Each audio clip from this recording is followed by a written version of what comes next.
Si te perdiste lo mejor de tus novelas, aquí revive conmigo los momentos más impactantes.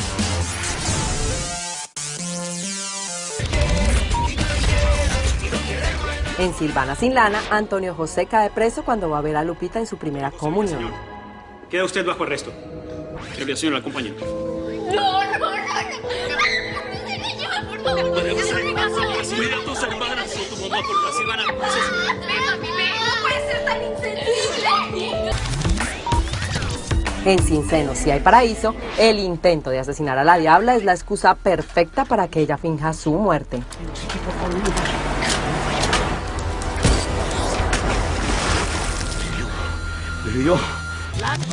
En Señora Cero la Coyote, Vicenta y el poligringo se dejan llevar por el instinto y terminan en su primer momento de pasión.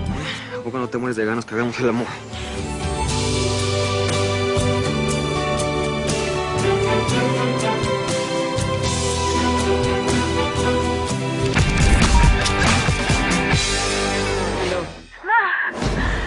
Mamá, por favor, escápate, te van a matar. Daniela.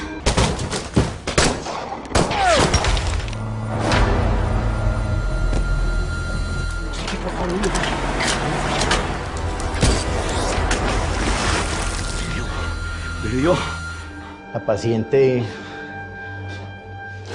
Jessica Beltrán ha muerto. No.